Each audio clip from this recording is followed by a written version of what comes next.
Lucas 11, versículo 23, que diz assim: quem não é por mim, é contra mim. Quem comigo não ajunta, espalha. E o contexto é justamente este. Jesus, lá desde o capítulo 7, nós temos alguns acontecimentos que vão ocorrendo no ministério de Jesus. E nós temos então Jesus fazendo muitos milagres ali em Cafarnaum, muitos prodígios sendo questionado, muita gente sendo trazida, muitos milagres, e ele ali desce do monte, no capítulo 7 de Lucas, depois de ensinar as bem-aventuranças, o sermão do monte, e ele começa a ensinar na prática o que era o evangelho, quais eram os princípios do reino e como cada um deveria se comportar, mas também a ação da igreja ao pregar o reino, a chegada do reino, os feitos da igreja, ou os feitos de Deus através da igreja, das boas novas do evangelho. E nesse interim, João está preso, né? A essa altura João já batizou, já apresentou Jesus no cenário, e ele mostra qual foi o seu ministério. E aliás foi esse o último sermão que nós pregamos há 15 dias atrás. E então quando os discípulos de João chegam e perguntam se ele era o Messias ou haveria de vir outro, a resposta de Jesus foi pegar o Velho Testamento, e mostrar sobretudo o que diz Isaías 61, que o Espírito de Deus está sobre mim e me ungiu para pregar boas novas aos quebrantados de coração, me enviou para dar vista aos cegos, para pôr em liberdade os cativos. Enfim, ele vai falar do seu ministério e então ele chega diante de algumas pessoas que são trazidas, ele cura aquelas pessoas, ele expulsa demônios, ele dá vista aos cegos, e a resposta que ele manda para João é o cumprimento de Isaías, né? Que aquele ungido havia chegado e que de fato ele era, e João ia entender muito bem o recado de Jesus. Jesus então continua, e ali ele vai falar, ele vai dar testemunho de João, do ministério de João, das características de João, e isso aplica-se demais à igreja que assume essa voz profética, essa igreja que tem que fazer a diferença e anunciar Cristo e dizer que aquele que vem nas nuvens, ele é digno de toda a glória. Aquele que João falou que viria após ele, veio e se cumpriu para João. E agora nós temos a missão como igreja de dizer não somente que ele veio e que ele cumpriu a sua missão, que ele morreu na cruz do Calvário, mas ressuscitou, e daqui a pouco ele vai vir de novo para buscar a sua igreja. Essa deve ser a mensagem que nós devemos pregar enquanto igreja. E aí nós temos um momento em que Jesus continua, Jesus vai e vem, Jesus vai em todas as vilas, em todos os lugares, e anuncia o reino, e atende as pessoas, e cura as enfermidades, e faz milagres diversos, e traz palavra de cura, de libertação, de salvação para todos que com ele têm contato. E agora Jesus depara com uma pessoa que, por conta de uma possessão demoníaca, era muda. Mateus vai narrar dizendo que além de mudo, era cego. E Jesus então, nesse texto, expulsa esse demônio a partir do versículo 14. E Jesus estava expulsando um demônio que era mudo, e saindo o demônio, o mudo falou, e maravilhou-se a multidão.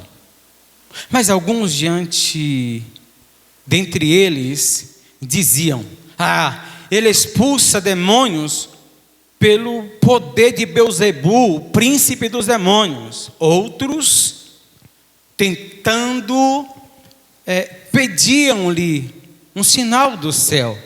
Mas conhecendo ele os pensamentos de cada uma daquelas pessoas, disse-lhes: todo reino dividido contra si mesmo ficará deserto, não subsistirá.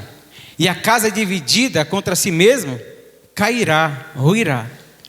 Se Satanás está dividido contra si mesmo, como subsistirá o seu reino? Isto porque vocês estão dizendo que eu expulso os demônios por Beelzebu, ou pelos príncipes dos demônios.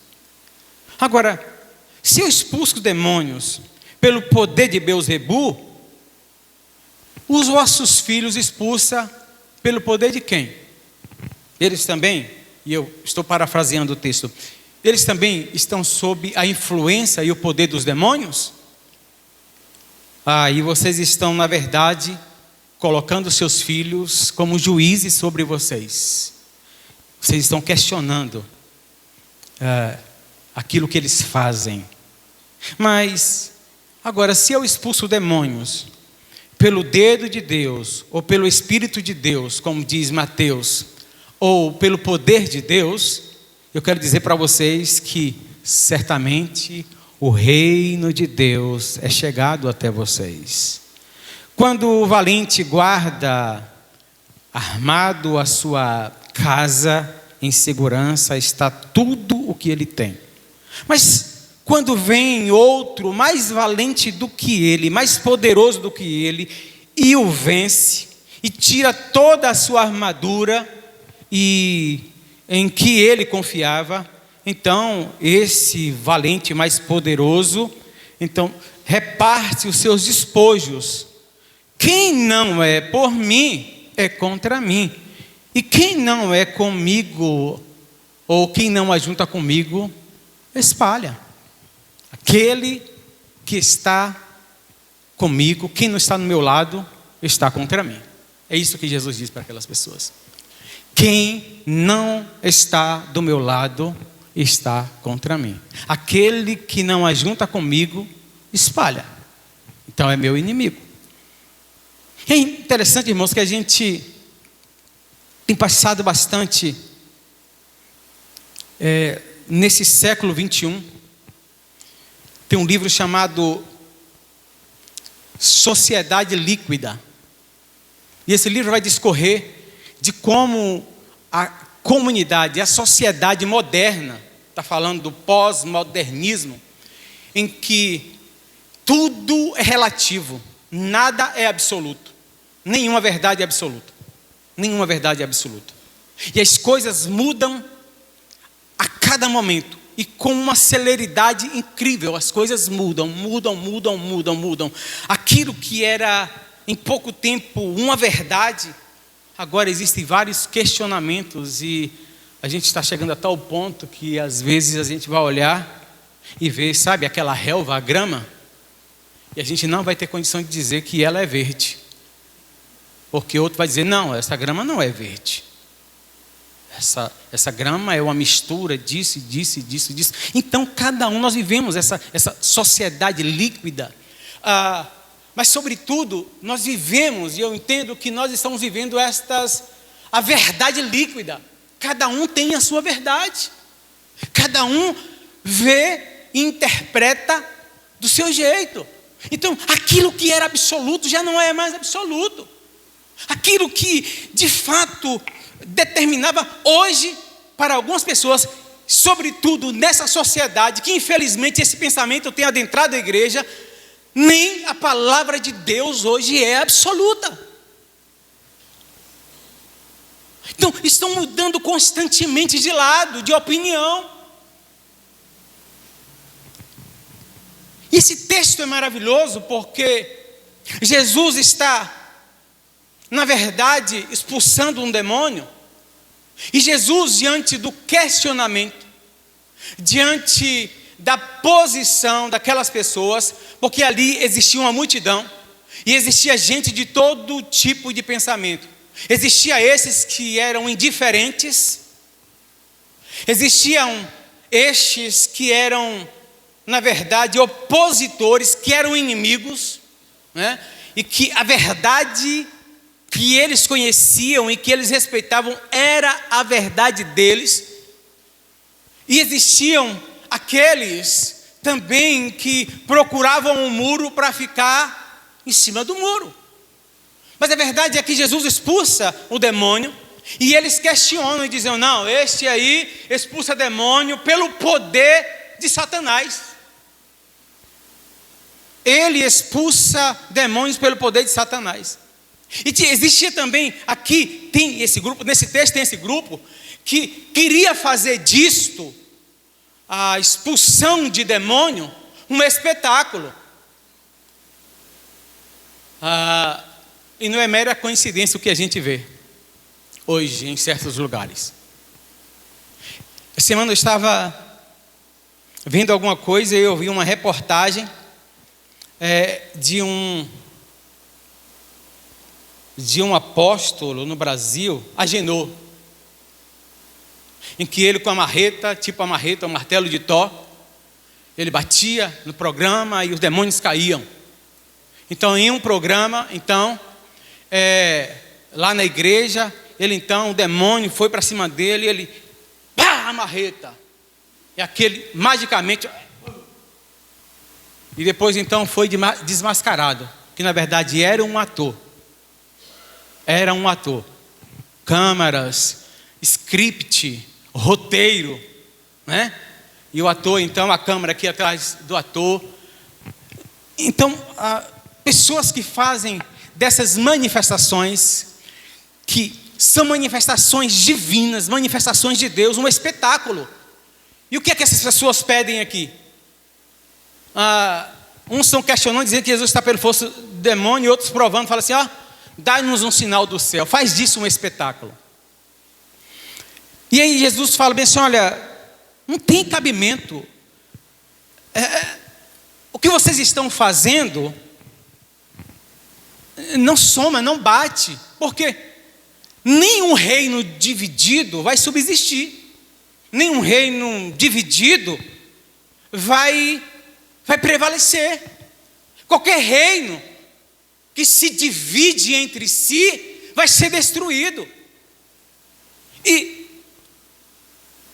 todos eles sabiam que o reino das trevas sempre combateu contra o reino da luz.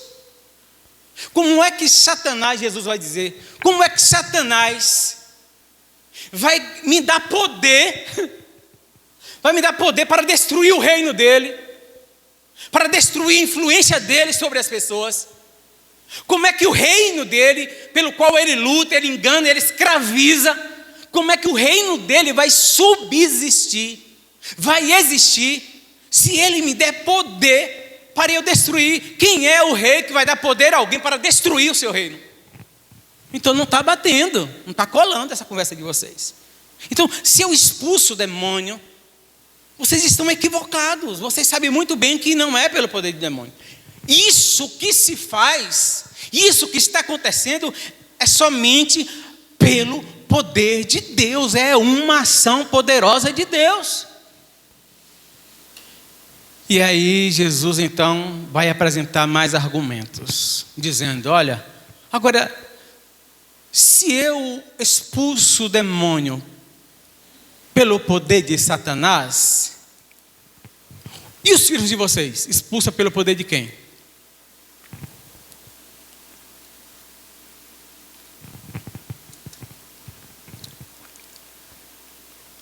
E qual era a prática ali? A gente sabe que existiam alguns que praticavam o exorcismo, né? A expulsão de demônios. Nós temos alguns episódios. Jesus envia os discípulos de 2 em 2, aqui mesmo em Lucas, né? Ele manda os discípulos de 2 em 2, e a ordem de Jesus era esta. Lá o que é que eles deveriam levar, qual deveria ser o comportamento deles quando chegassem a uma cidade, o que é que eles deveriam pregar, né? Que era a mensagem do reino, uma chamada ao arrependimento. E vocês chegando lá, vocês vão pregar o evangelho, vocês vão curar os enfermos deles, vocês vão expulsar os demônios. né? Vocês vão. Os discípulos vão e voltam, também foi assim com os 70, os discípulos voltam maravilhados, porque os demônios se lhe obedeciam à sua voz. Eles tinham autoridade pelo poder de Deus. E Jesus então diz, olha, eu não sei, eu não vi Satanás descendo como um raio dos céus. Então, havia essa prática. Um outro acontecimento, que algumas pessoas foram expulsar um demônio lá, na época de Paulo, e os demônios pegaram esses camaradas e desceram o rei, desceram a pancada. Paulo, eu sei quem é, e eu sei quem é o Deus de Paulo, e vocês quem são. Desceram, ou seja, era uma prática.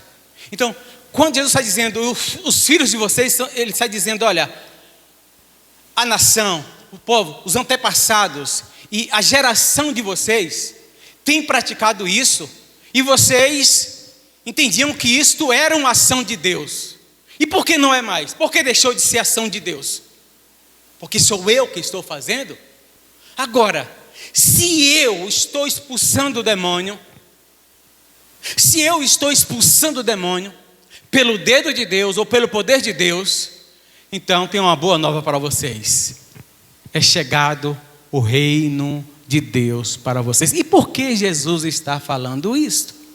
Jesus está fazendo a citação de Isaías. E aí Jesus vai contar uma parábola. Jesus fazia uma ilustração de um valente que está muito bem paramentado, está armado, e ele guarda com força, ele confia na sua armadura, ele confia, ele está vigilante, ele guarda a sua casa. Mas aí vem um valente mais forte do que ele, né? Mais forte do que ele, mais poderoso do que ele, derrota ele, e tira a armadura dele, e pega os despojos e distribui com quem quer.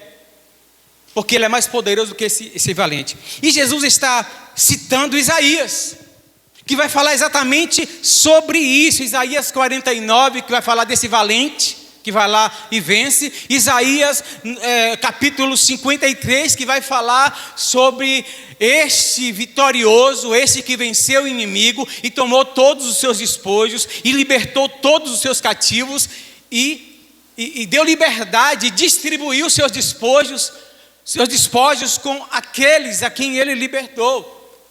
E o que Isaías está falando, todo judeu sabe exatamente o que Jesus está falando, porque o que Isaías está profetizando, falando acerca disso, está falando do Messias, do Filho de Deus, daquele que viria e libertaria o povo das mãos da escravidão, do pecado e do diabo, e que tomaria todos os escravos de Satanás e os libertaria.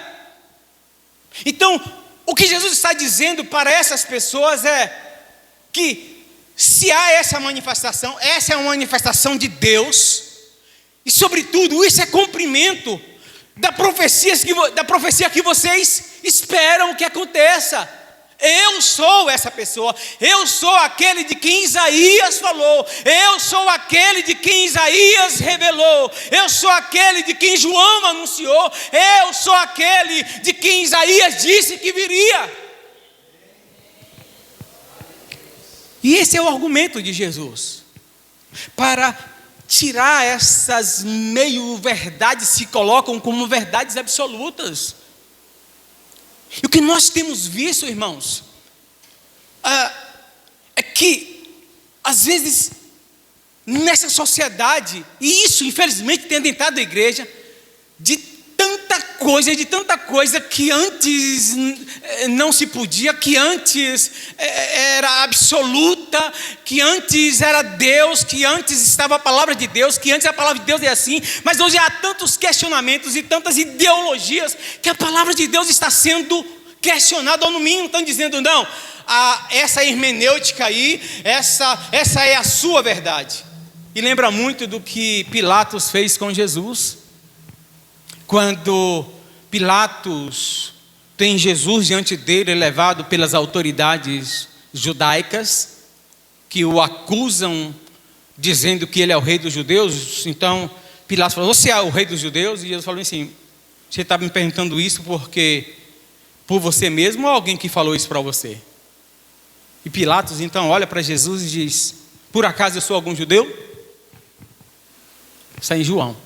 Por acaso eu sou algum judeu? Só eu conheço?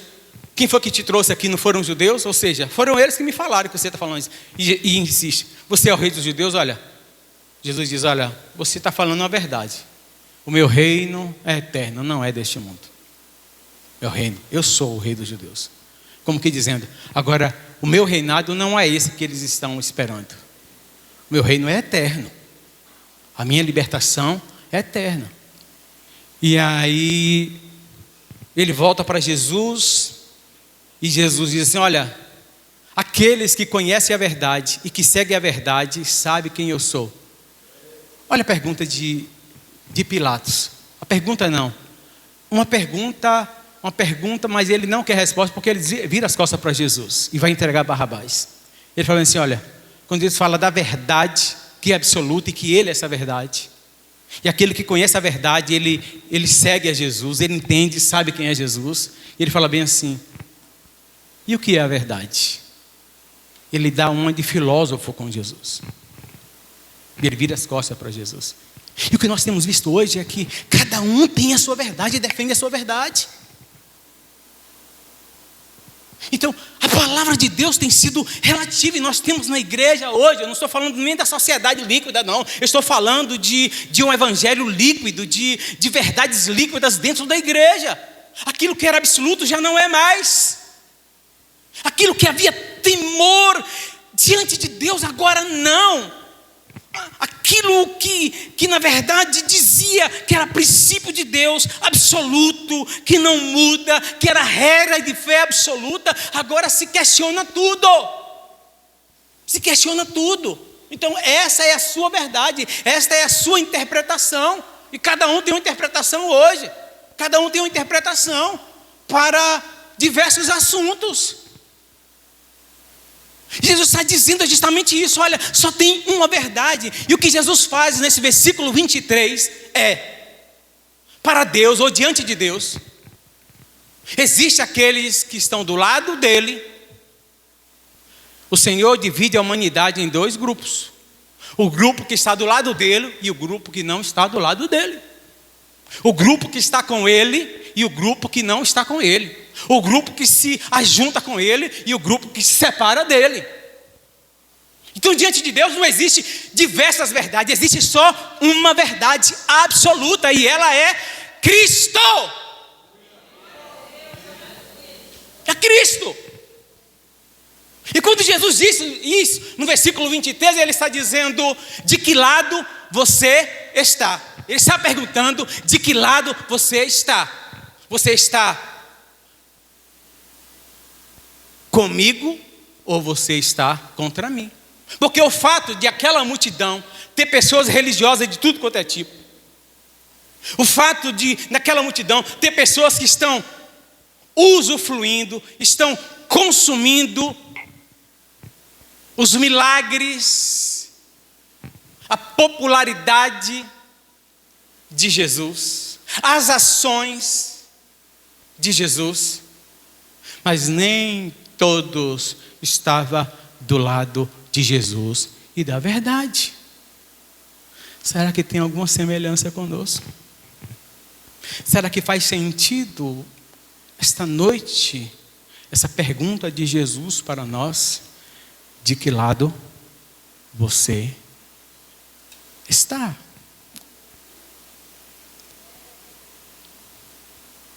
É interessante que Jesus vai trazer algumas coisas e a gente precisa entender que o que Jesus está dizendo, olha, que tudo o que Ele faz é pelo poder de Deus, é pelo dedo de Deus, é pelo Espírito de Deus. Tudo o que Ele faz é pelo poder do Pai e para a glória do Pai. E Jesus traz a memória daquelas pessoas, citando Isaías, questionando-os pelas escrituras que eles se diziam especialistas, conhecedores e retentores da verdade. Jesus então vai falar algumas coisas e a resposta que eles têm é o seguinte: o que Jesus está afirmando é o seguinte: se eu expulso se eu expulso demônios pelo poder de Deus, pelo Espírito de Deus, pelo dedo de Deus, é porque esta é uma evidência de que o reino de Deus chegou para vocês. Eu sou a resposta, eu sou a revelação, eu sou eu sou o Messias prometido. E eu cheguei, sou eu. Eu sou aquele que sou o cumprimento da promessa. Eu sou o Messias, eu sou o Yeshua HaMashiach, eu sou o Messias, o ungido de Deus, o Filho de Deus, que vocês tanto esperam. Sabe o que Moisés disse? Lá no Gênesis, que da semente da mulher nasceria alguém que esmagaria a cabeça da serpente. Sou eu. Sou eu. Sabe aquele de quem Isaías falou que seria o servo sofredor, em quem ninguém veria beleza, um homem experimentado em dores?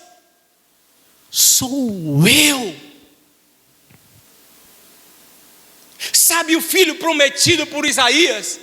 Sabe aquele anjo que falou para a virgem que ela receberia um filho e o seu nome seria Jesus? Sou eu.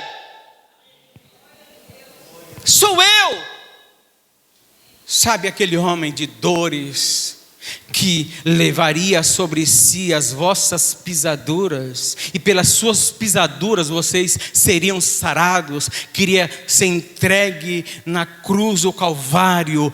Sou eu, e eu vou cumprir tudo isso. Sou eu, eu sou a revelação, eu sou a manifestação do poder de Deus, que me humilhei na forma de homem.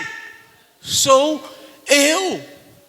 Não existe outra verdade, não existe outra notícia, não existe outro Messias, não existe outro libertador, não existe outro Salvador. Sou eu mesmo, aquele que João Batista disse que é o Cordeiro de Deus que tira o pecado do mundo. E aí Jesus conta nos versículos 21 e 22 essa parábola, essa ilustração desse valente. Ele vai, como eu disse, ele está citando Isaías. Isaías 49, 25, Isaías 53, 12, e fala desse valente que vem e que enfrenta esse outro valente que está guardando a sua casa e a sua propriedade e confiando no seu poder. Então vem um valente mais poderoso do que ele. Isaías vai profetizar sobre isso, que vence esse valente e que toma tudo aquilo que está sob a sua posse, toma então os seus despojos e distribui, dá a quem quer. Ele dá liberdade, e o que Jesus está fazendo isso é despojando Satanás, porque ele venceu Satanás. Essa é a mensagem dessa história, esta é a mensagem dessa ilustração de Jesus. Olha, e aí deixa eu abrir um parêntese aqui. Hoje o calor está demais e... Vai pegar mais água aí para mim. A garganta.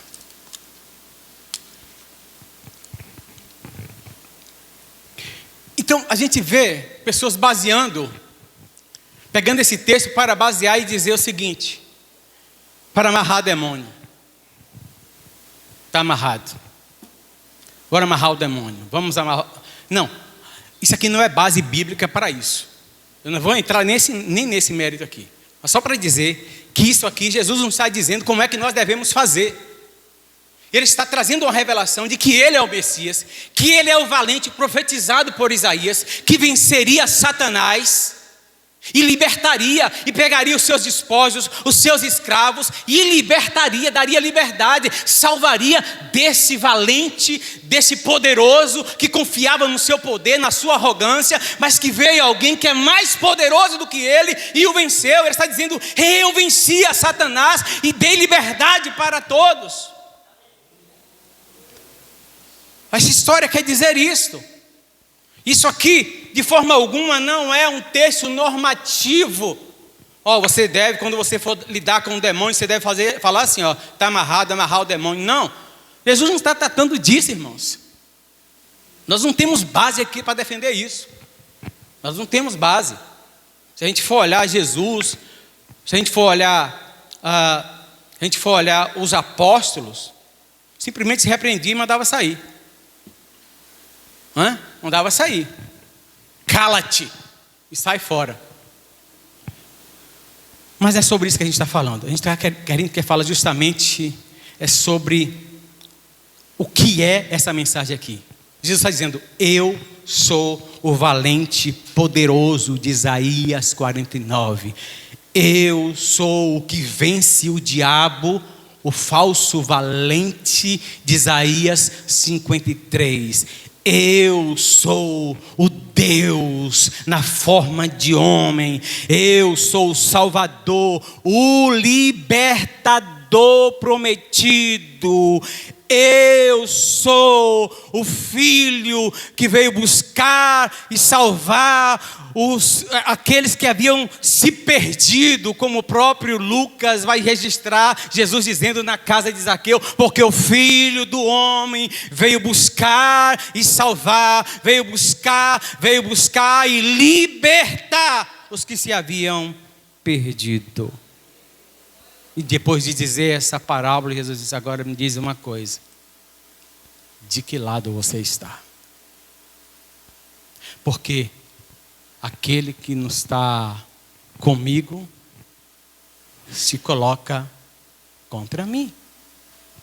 Aquele que não ajunta comigo espalha contra mim.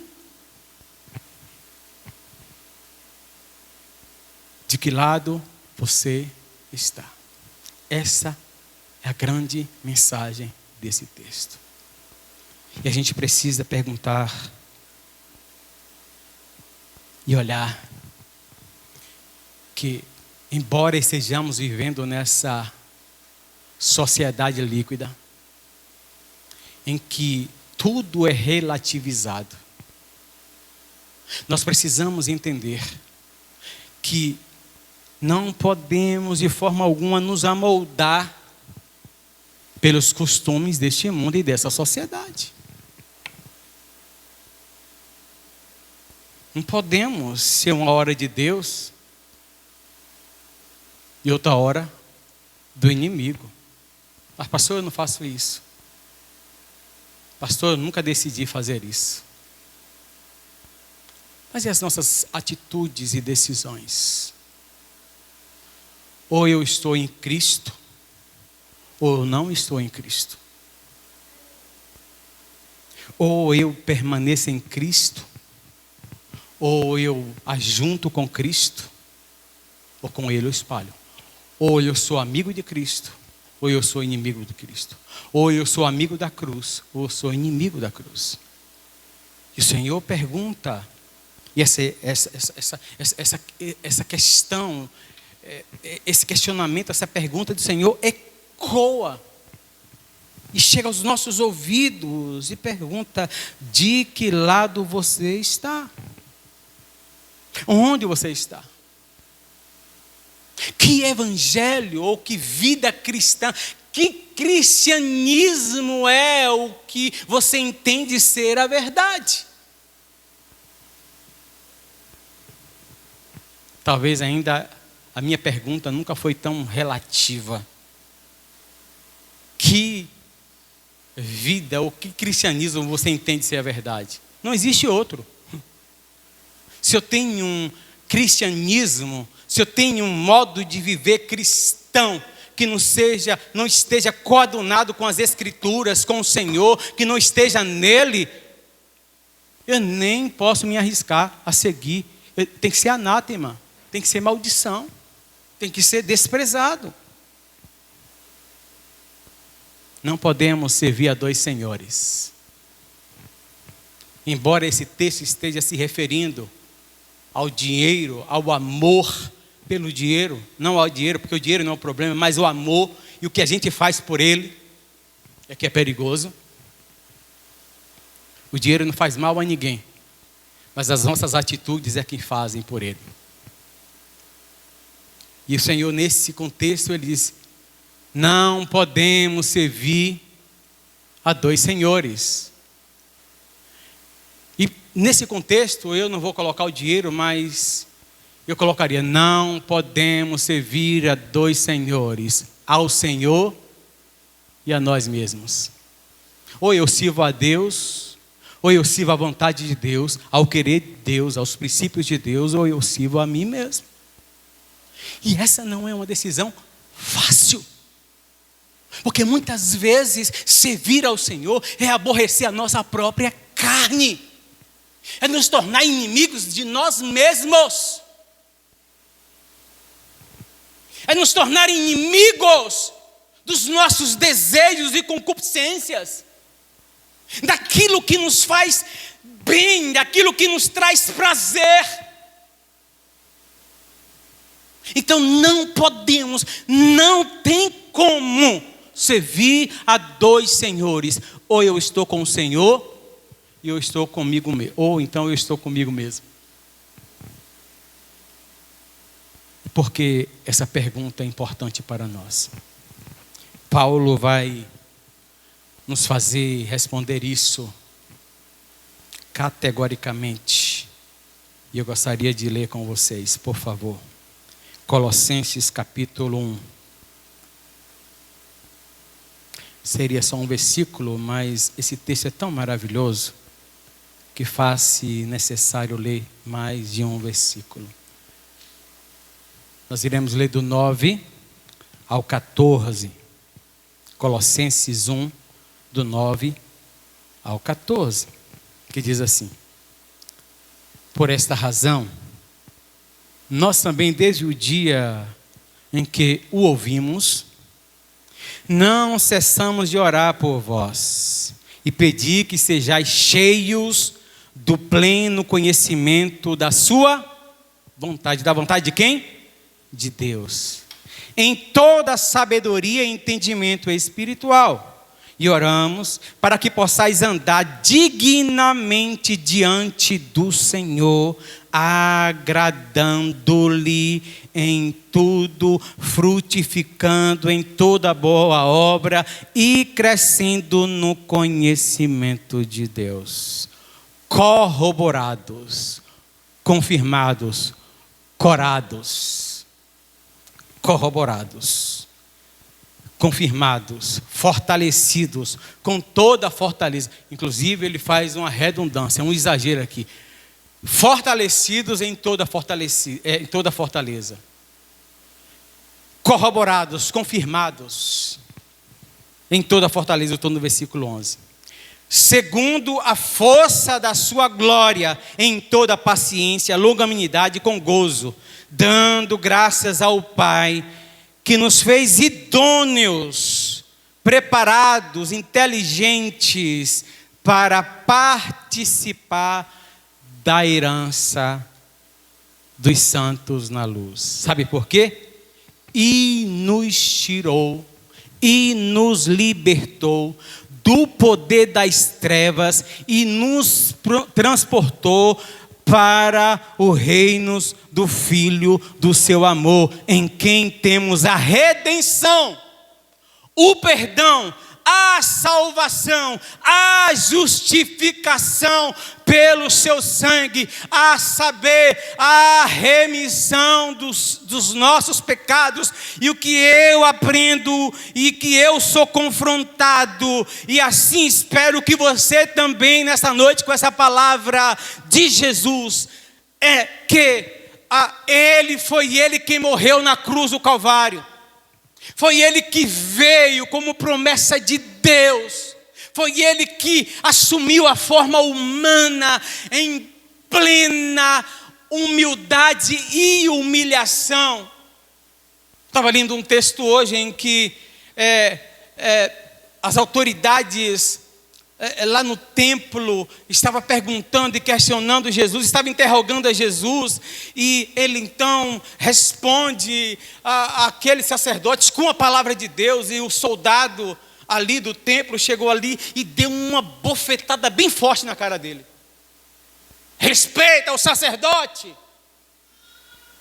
Ele olhou para o soldado, calma, serena e tranquilamente. Por acaso eu falei alguma mentira? Eu falei a verdade? Eu falei alguma mentira? Eu falei alguma inverdade para você me agredir? E volta a responder as perguntas. E eles não têm coragem de perguntar mais nada e manda para Pilatos. Manda para Pilatos.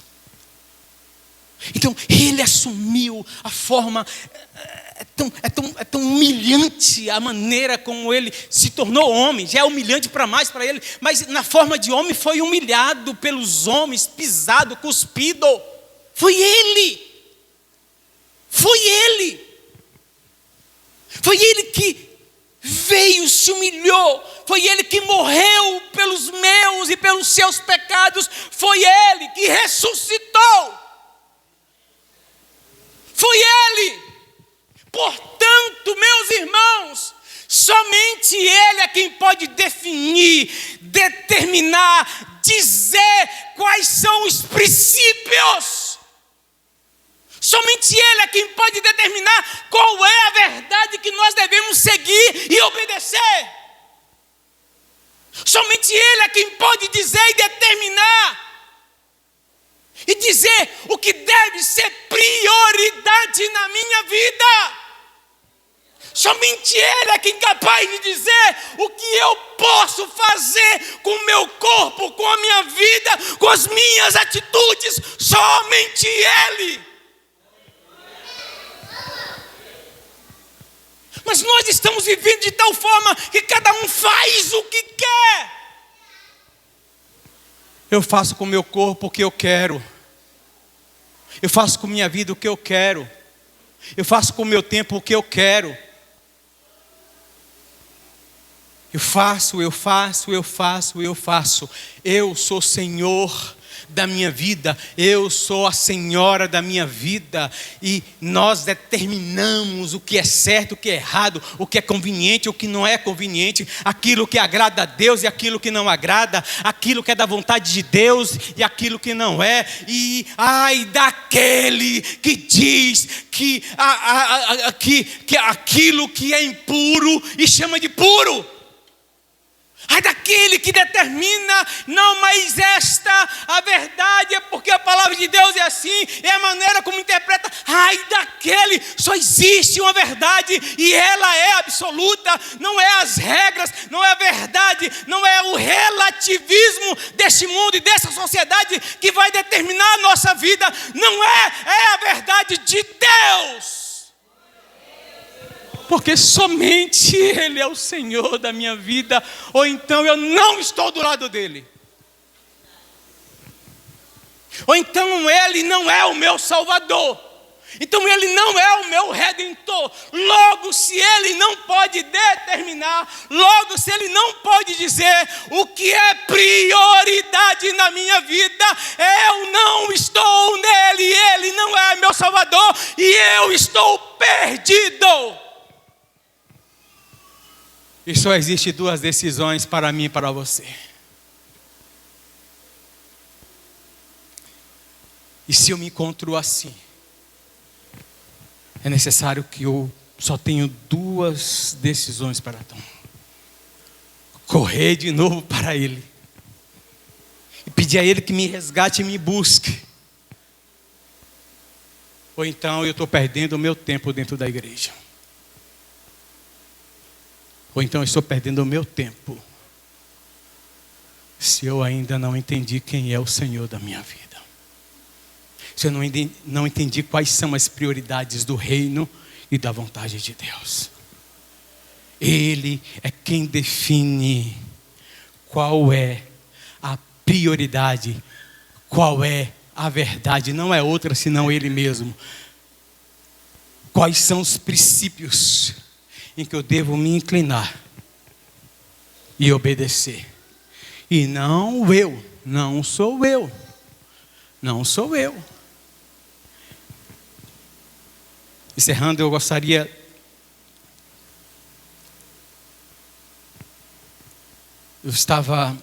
tenho orado ao Senhor e pensado em algumas coisas, e eu tenho inclusive falado isso com a igreja aqui, e sugerido que nós aprendamos a lamentar por nós mesmos, pelos nossos, pela nossa igreja, pela nossa cidade, pelo nosso país. Ontem à tarde eu estava orando e eu comecei a fazer tipo uma carta para Deus. Uma carta que eu fui lendo e pedindo perdão para o Senhor. E eu gostaria de convidar os meninos, vai dar certo? Vai? Convidar os meninos, nós iremos cantar uma canção. Depois que nós lermos isso aqui, como sugestão, e quem sabe isso seja um confronto para você, como tem sido para mim. Vamos colocar em pé, por gentileza.